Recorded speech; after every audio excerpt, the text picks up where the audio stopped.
Hello everyone. तो आज हम लोग ज्योमेट्री के पार्ट 2 में हैं और आज हम लोग सीखेंगे एंगल्स के बारे में।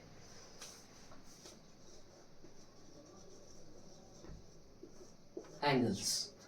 सो व्हाट आर एंगल्स? सबसे पहले तो सवाल ये उठता है एंगल्स क्या है। So angles are the union of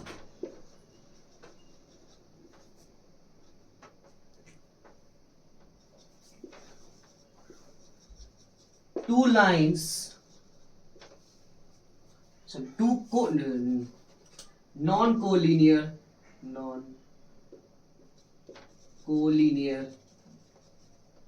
lines that meet at a same point। ठीक है, तो हम लोग ये कह सकते हैं एंगल्स को कि जब ये एक तरह का यूनियन है किसका, टू नॉन कोलिनियर लाइंस का।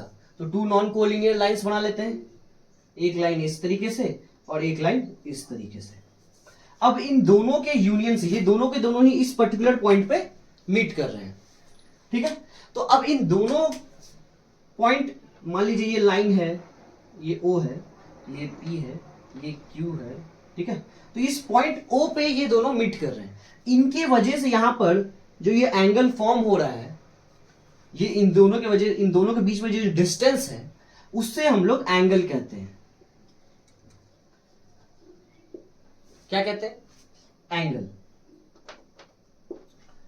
सो angles are the union of two non collinear lines. तो यहां पे दो नॉन कोलिनियर लाइंस है और जैसे जब ये एक पर्टिकुलर पॉइंट पे मिलते हैं तो उनके बीच के जो डिस्टेंस है उसे हम लोग एंगल कहते हैं।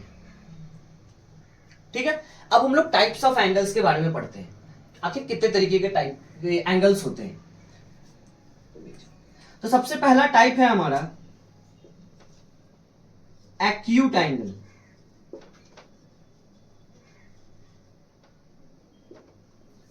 ठीक है, तो एक्यूट एंगल्स क्या है? Angles less than 90 degree. जब दो लाइन इंटरसेक्ट किया एक पर्टिकुलर पॉइंट पे, वो जब एक पॉइंट पे जब मिला तो वहां पर जो ये एंगल फॉर्म हुआ, अगर ये एंगल, इसको अब हम लोग थीटा मान लेते हैं अभी के लिए। ठीक है, थीटा डिग्री। ये जो एंगल है थीटा, अगर ये लेस देन 90 डिग्री है तो हम लोग इसको एक्यूट एंगल कहते हैं। ठीक है, तो जब भी दो लाइंस को मिलते हैं और उनके वजह से जो एंगल फॉर्म होता है, अगर वो 90 डिग्री लेस देन 90 डिग्री से कम है, 1 2 3 4 5 6 7 से लेकर के 89 तक अगर कोई डिग्री वो बनाते हैं तो उस डिग्री को हम लोग एक्यूट एंगल कहते हैं। है हमारा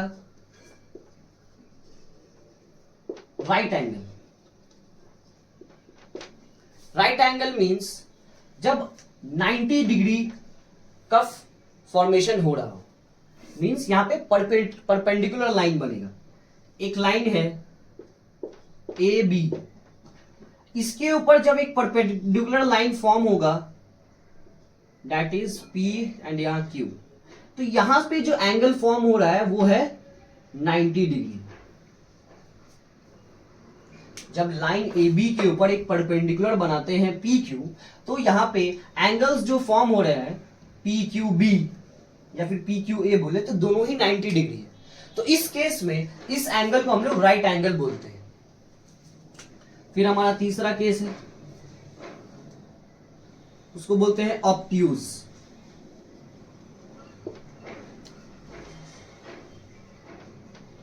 ऑब्ट्यूज एंगल। तो ऑब्ट्यूज एंगल में क्या है, जो हमारा एंगल थीटा है वो 90 डिग्री से बड़ा होगा, ग्रेटर देन 90 डिग्री, और लेस देन 180 डिग्री।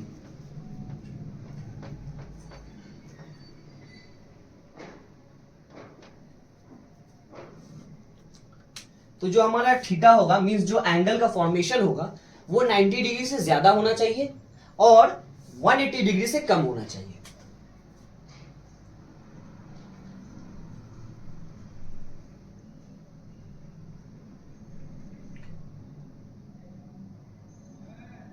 तो यहां पर ये जो थीटा है वो क्या है 90 डिग्री से ज्यादा है, क्योंकि 90 डिग्री क्या होता है, एक सीधा line, straight line, perpendicular line, और ये उससे ज्यादा है, एक स्ट्रेट लाइन तो है नहीं ये। तो यहां पर ये जो एंगल फॉर्म हुआ P Q A B, so angle P Q B, angle P Q B is an obtuse angle. अब ये ऑब्ट्यूज एंगल क्यों है, तो ये कंडीशन याद रखना है, क्योंकि ये जो एंगल है P Q B, angle P Q B is greater than 90 degree and angle P Q B, ये जो मैं इस तरीके से यहाँ पे एक स्ट्रेट लाइन और फिर ये इस तरीके से ये जो बना रहा हूं, ये एंगल को दर्शाता है कि मैं एक एंगल की बात कर रहा हूं पी क्यू बी। तो ऐसे P Q angle P Q B जो है वो लेस देन यहां 180 डिग्री है, 90 से बड़ा है बट 180 से छोटा है। तो इस तरीके के एंगल्स को हम लोग ऑब्ट्यूज एंगल बोलते हैं। फोर्थ वन को हम लोग स्ट्रेट लाइन के नाम से जानते हैं।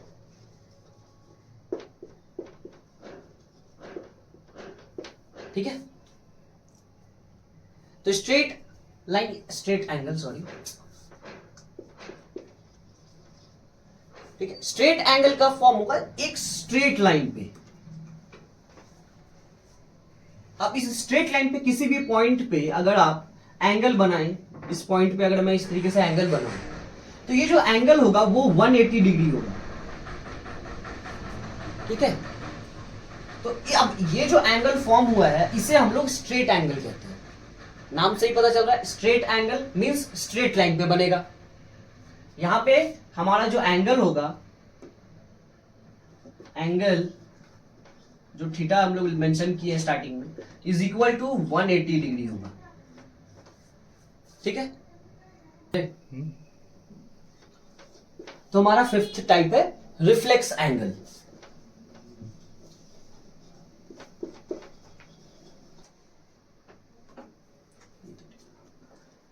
तो रिफ्लेक्स एंगल क्या है, जस्ट इसके अपोजिट वाला है। अभी तक हमने देखा एक स्ट्रेट लाइन पे एक एंगल बना, तो ये 180 डिग्री था, बट अब क्या है, इस स्ट्रेट लाइन को भी ये क्रॉस करता चला जा रहा है। अगर हम इसे एक्सटेंड कर दें इस लाइन को, तो देख पाएंगे कि ये एक स्ट्रेट लाइन बन रहा है। जैसे ऊपर की तरफ 180 डिग्री फॉर्म होता है स्ट्रेट लाइन में, वैसे ही नीचे की तरफ भी 180 डिग्री फॉर्म होता है। तो रिफ्लेक्स एंगल में क्या है, ये पूरा पार्ट तो 180 डिग्री है नीचे वाला, और उसके अलावा इसके पास ये एक्स्ट्रा पार्ट है, ये जो एंगल बना ये एक्स्ट्रा है। इट मींस जो हमारा रिफ्लेक्स एंगल है वो ग्रेटर देन 180 डिग्री होगा। जो हमारा थीटा है वो 180 से ज्यादा होगा, एंड हमारा थीटा डिग्री जो होगा वो लेस देन 360 डिग्री होगा। क्योंकि एक पर्टिकुलर पॉइंट पे अगर ये पूरे एंगल को हम लोग काउंट करें तो ये 360 डिग्री आता है। ठीक है, और यहां पर क्या है, ये जो एक्स्ट्रा एंगल, ये जो एंगल है इसे हमें रिमूव करना है, तभी तो ये दो लाइंस के बीच का जो एंगल यूनियन जो बना है वो तो रिमूव होगा। तो यहां पर क्या है, ये 360 से कम होगा, बट 180 से ये ज्यादा होगा। ठीक है, तो इस बात का ध्यान रखना है कि रिफ्लेक्स एंगल में क्या है, हमारा जो थीटा है मींस जो हमारा एंगल फॉर्मेशन होगा वो 180 डिग्री से ज्यादा होगा, मींस स्ट्रेट लाइन से ज्यादा होगा, but zero that is theta 360 degree से कम होगा। तो अब हमारा यहाँ पे एंगल्स का जो टॉपिक है वो कंप्लीट हो चुका है। सीखने वाले हैं पेयर ऑफ एंगल्स के प्रॉपर्टीज के बारे में, आखिर वो पेयर ऑफ एंगल्स क्या कहलाते हैं और फिर उनसे किस तरीके का प्रॉपर्टीज फॉर्म होता है जो हम लोग आगे चल करके न्यूमेरिकल्स को सॉल्व करने में यूज करेंगे। तो हमारा पेयर ऑफ एंगल्स है, सबसे पहला हमारा पेयर फॉर्म होता है adjacent angles.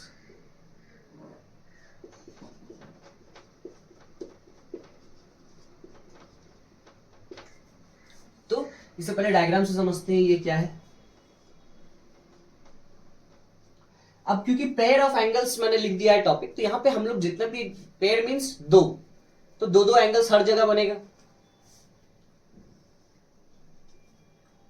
A B C and D. तो यहां पर जो हमारा है दो एंगल फॉर्म हो रहा है, एक एंगल बी ए डी, फिर दूसरा बन रहा है D A C and angle DAC। तो यहां पर angle BAD and DAC, this both angles are adjacent. अभी एडजेसेंट का मतलब क्या हुआ? एडजेसेंट का मतलब होता है नेबर्स, ठीक है। जिस तरीके से पड़ोसी अगल बगल रहते हैं, उसी तरीके से एडजेसेंट एंगल्स क्या है? वो दोनों ही अगल बगल रहते हैं। यहां एंगल BAD नेबर है DAC का, और DAC एंगल BAD का नेबर है। दोनों ही एक दूसरे के अगल बगल है। तो पहला पॉइंट क्या है? They are neighbours. Second point क्या है? They share the same common arm. यहां पे जो AD है, ये इन दोनों के पास AD आर्म है। ये एंगल में भी AD है, इस एंगल में भी AD है।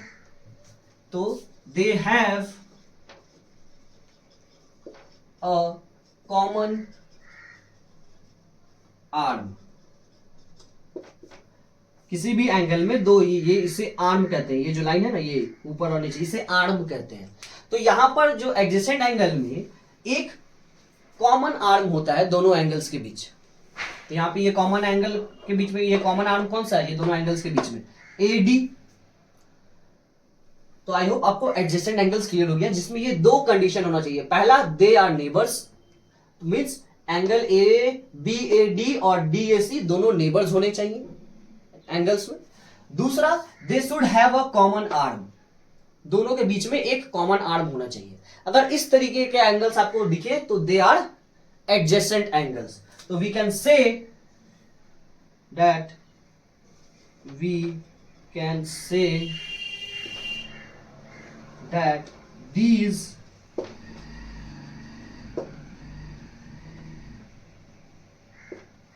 these two angles are adjacent।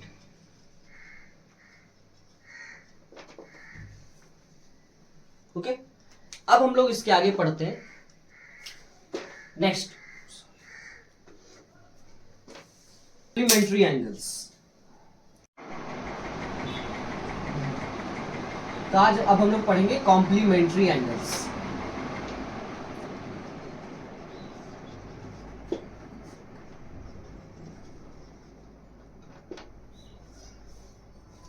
Means complementary angles means angle 1 plus angle 2 is equal to 90 degree. तो जब भी दो एंगल्स का सम अगर 90 डिग्री के बराबर है, तो इन दोनों एंगल्स को या फिर इन पेयर ऑफ एंगल्स को हम लोग कॉम्प्लीमेंट्री एंगल्स कहेंगे। Pair of angles whose sum is equal to 90 degree. उस पेयर ऑफ एंगल्स को जिसका सम 90 डिग्री के बराबर आता है, हम लोग उसे कॉम्प्लीमेंट्री एंगल्स कहते हैं। Are known as complementary angles.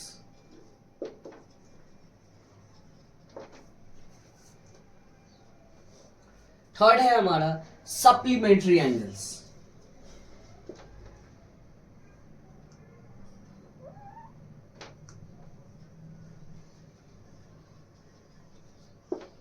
supplementary angles,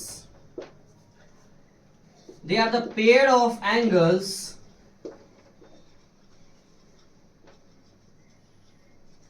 whose sum is equal to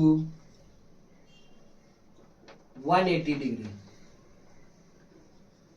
are known as supplementary angles. ठीक है, जैसे एंगल 1 है और एक एंगल 2 है, अगर इन दोनों का सम 180 डिग्री के बराबर होता है, तो हम लोग इस दोनों पेयर ऑफ एंगल्स को सप्लीमेंट्री एंगल्स कहेंगे।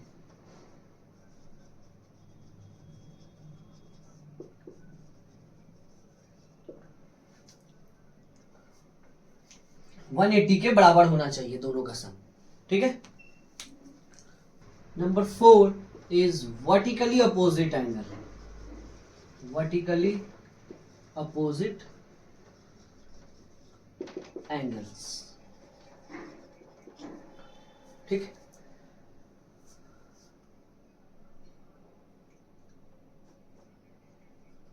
angles formed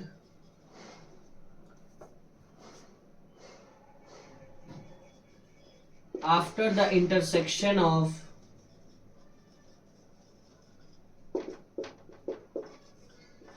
two lines। तो जब दो लाइन एक दूसरे को इंटरसेक्ट करता है तो यहां पे 4 एंगल्स फॉर्म होते हैं। एक ये, दूसरा ये, तीसरा ये और चौथा ये P Q R S, और इस पॉइंट को हम लोग A मेंशन कर देते हैं। तो यहां पे 4 एंगल्स बने। कौन कौन से? PAR angle, PAR। दूसरा क्या बना? Angle PAS, angle PAS। अब vertically opposite angles, vertically opposite angles मतलब ऊपर नीचे आमने सामने वाला का बात हो रहा है। तो एंगल PAR, एंगल PAR, इसके सामने एंगल SAQ है, एंगल SAQ। एक एंगल यहां पर फॉर्म हो रहा था PAS, इसके जस्ट सामने एंगल RAQ फॉर्म हो रहा है, angle RAQ। Vertically opposite angles के प्रॉपर्टी के अगर अकॉर्डिंग देखें तो ये जो अपोजिट एंगल्स है, वर्टिकली अपोजिट एंगल्स, ये दोनों एंगल्स इक्वल होते हैं। ठीक है। तो वर्टिकली अपोजिट एंगल्स जो हमारा ये प्रॉपर्टी है उससे ये पता चलता है कि जो दो एंगल्स हैं PAR और SAQ, ये दोनों इक्वल हैं। उसी तरीके से PAS ये एंगल और RAQ ये दोनों भी इक्वल है। ठीक है। और ये एंगल्स कब वर्टिकली अपोजिट कहलाएंगे? जब ये दो लाइंस के इंटरसेक्शंस पे बन रहे हैं। दो लाइन PQ और RS यहां इंटरसेक्ट किया पॉइंट A पे, जिसके कारण यहां पे 4 एंगल्स फॉर्म हुए, और जो सामने सामने वाला जो एंगल है वो दोनों इक्वल हो गया। ये एंगल और ये एंगल, फिर ये एंगल और ये एंगल दोनों इक्वल है।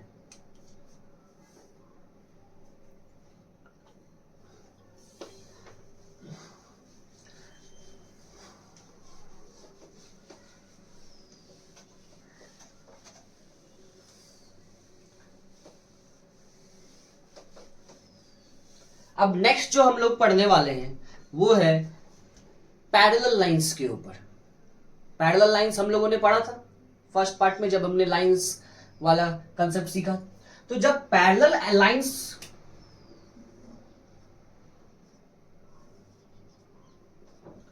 दैट इज ABCD, यहां पे क्या है? AB is parallel to CD। जब इस तरीके की लाइन को कोई तीसरा लाइन इंटरसेक्ट करता है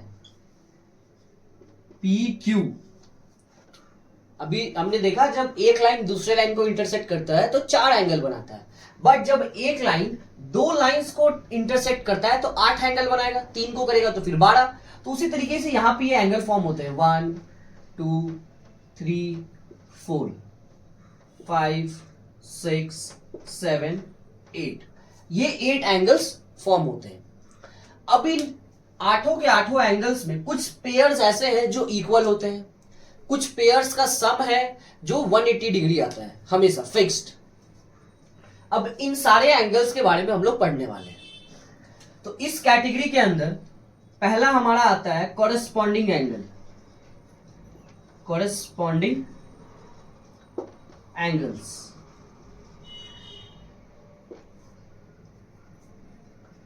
कॉरेस्पॉन्डिंग एंगल्स मींस यहां का एंगल 1, इस लाइन के ऊपर 4 एंगल बने, इस लाइन के ऊपर 4 एंगल बने। ठीक है। अब इन दोनों को थोड़ा सेपरेट फिगर्स में देखते हैं। Angle 1, angle 2, angle 3, angle 4।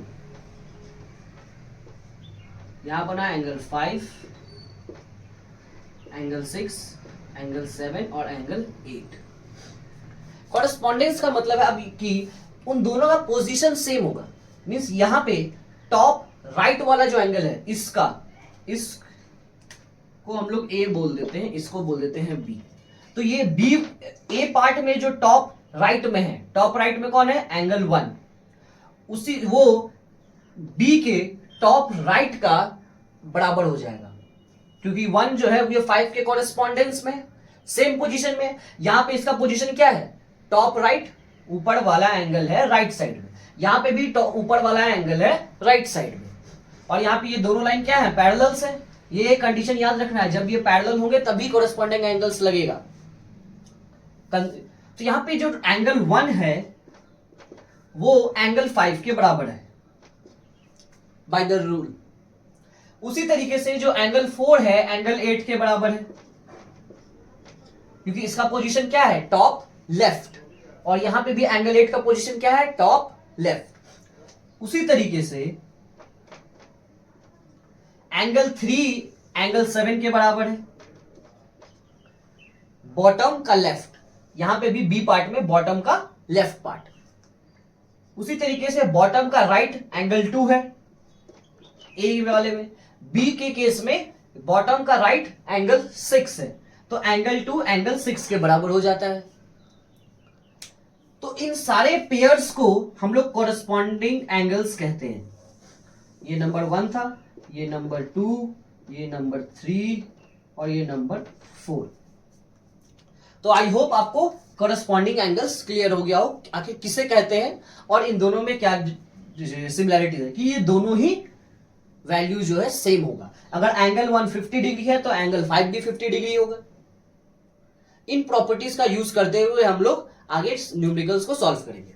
अब इसके आगे हम लोग बढ़ते हैं दूसरे नंबर पे, उस पे भी हम लोग पैरेलल लाइंस वाला ही एंगल फॉर्म होगा। जैसे यहां पे कॉरेस्पॉन्डिंग एंगल्स फॉर्म हुआ, अब हम लोग दूसरे एंगल्स को देखते हैं।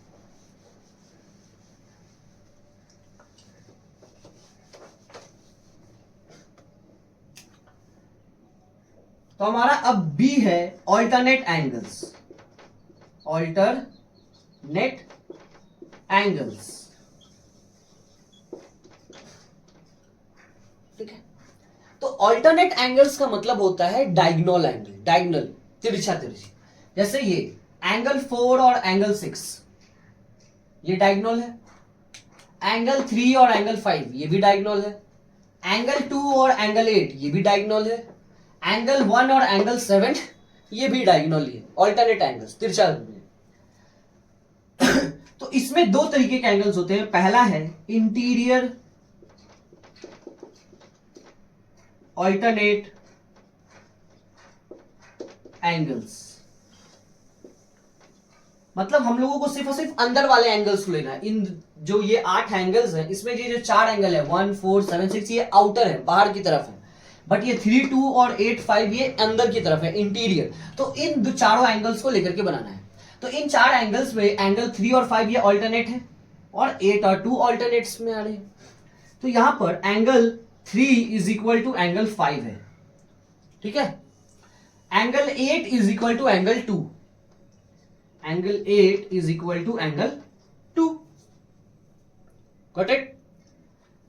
उसी तरीके से यहां पे हमारे पास अब आता है, अभी तो हमने इंटरनल एंगल्स लिया, अब एक्सटीरियर एंगल्स लेंगे, बाहर वाला, ये अंदर वाले के 4 एंगल्स को छोड़ दीजिए, दैट इज 4 and 6 1 and 7। तो उसे हम लोग कहते हैं एक्सटीरियर ऑल्टरनेट एंगल्स। तो यहां पर angle 4 is equal to angle 6 and angle 1 is equal to angle 7, ठीक है। तो ऑल्टरनेट का मतलब है डायगोनल का बात कर रहे हैं, जस्ट उसके त्रिज्या जो में है। तो एंगल 4 का एंगल 6 होता है, एंगल 4 का एंगल 6, फिर एंगल 1 का एंगल 7, और ये सारे एंगल्स क्या है, इक्वल होते हैं। अब क्योंकि ये एक्सटीरियर थे, बाहर वाले एंगल्स थे, इसलिए उनका नाम पड़ गया एक्सटीरियर ऑल्टरनेट एंगल्स, और ये 3 2 8 5 ये वाला जो पेयर बना, इसको हमने कह दिया इंटीरियर ऑल्टरनेट एंगल्स। क्यों? क्योंकि ये अंदर की तरफ फॉर्म हो रहे थे।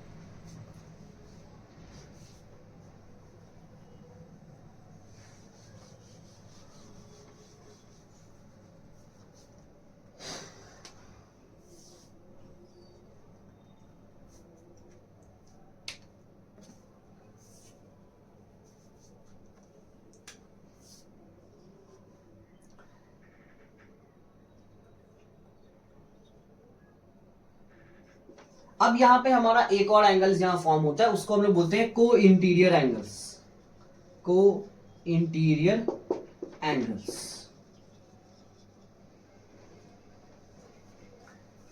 इंटीरियर आ रहा है तो ये इंटीरियर अंदर वाले एंगल्स का बात हो रहा है। इस प्रॉपर्टी के अकॉर्डिंग एंगल 2 प्लस एंगल 5 जो है हमारा, वो 180 डिग्री के बराबर होता है। एंगल 2 और एंगल 5 आमने सामने वाला अंदर वाला जो एंगल है, इन दोनों का सम 180 डिग्री के बराबर होता है। उसी तरीके से एंगल 3 और एंगल 8, एंगल 3 प्लस एंगल 8 है जो हमारा, वो 180 डिग्री के बराबर होता है। अंदर वाला एंगल देना है, इसको और इसको, इन दोनों का सम 180 डिग्री के बराबर आता है। उसी तरीके से एंगल 3 और एंगल 8 का भी सम 180 डिग्री के बराबर आता है। तो एक छोटा सा जल्दी से रिकैप कर लेते हैं हम लोग, कैसे कौन कौन सा एंगल्स हमने अभी पढ़ा है पैरेलल लाइंस के ऊपर।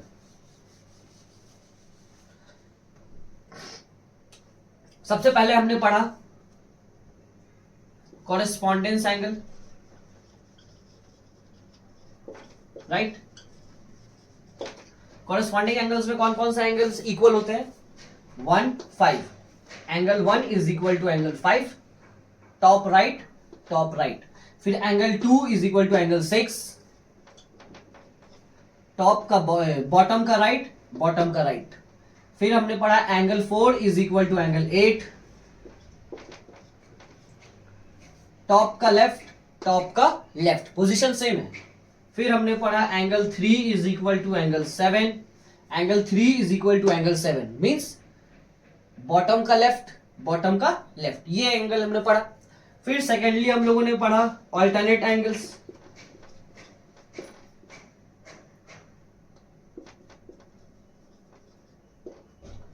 इसमें हमने पढ़ा angle 2 is equal to angle 8। फिर हमने पढ़ा angle 3 is equal to angle 5, angle 4 is equal to angle 6, angle 1 is equal to angle 7, right. जिसमें से इन दोनों को इंटीरियर कहा गया है, इंटीरियर ऑल्टरनेट एंगल्स, और इन दोनों को एक्सटीरियर कहा गया है, एक्सटीरियर ऑल्टरनेट एंगल्स, है ना। ये दोनों ही एंगल्स हैं।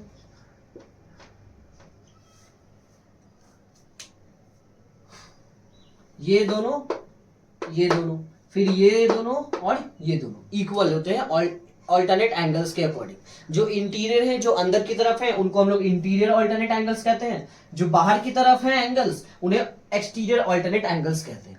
फिर इसके बाद हमने पढ़ा तीसरा, हम लोग यहां लिख लेते हैं, को इंटीरियर एंगल्स।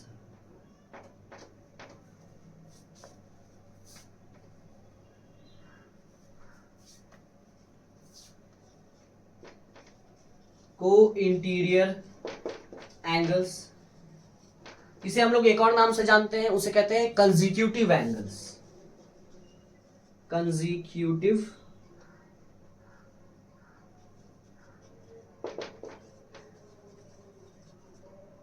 एंगल्स, ठीक है। इसमें क्या था, जो अंदर के दो एंगल्स थे 2 और 5, angle 2 plus angle 5 is equal to 180 degree था। Angle 3 is plus angle 8, angle 3 plus angle 8 is equal to 180 degree था हमारा। अंडरस्टूड। तो ये हमने पैरेलल लाइंस के ऊपर एक और जो ट्रांसवर्सल लाइन आया, जब ये कट करता है दो पैरेलल लाइंस को, तो ये तीन तरीके के एंगल्स फॉर्म होते हैं और उनमें भी सब कैटेगराइज किया गया था ऑल्टरनेट एंगल्स में। अंदर वाले को इंटीरियर ऑल्टरनेट एंगल्स कहते हैं, बाहर वाले को एक्सटीरियर ऑल्टरनेट एंगल्स कहते हैं। तो आई होप आपको ये पैरेलल लाइंस के ऊपर जो एंगल्स का फॉर्मेशन है वो अच्छे तरीके से समझ में आ गया हो। अब हम लोग इसके मिलते हैं नेक्स्ट पार्ट में, जहां पे हम लोग कुछ न्यूमेरिकल्स देखेंगे, किस तरीके से इन सारे रूल्स को यूज करके हम लोग न्यूमेरिकल्स को सॉल्व कर सकते हैं, कुछ प्रूविंग्स होंगे। ठीक है, तो मिलते हैं आपसे नेक्स्ट पार्ट में। Thank you.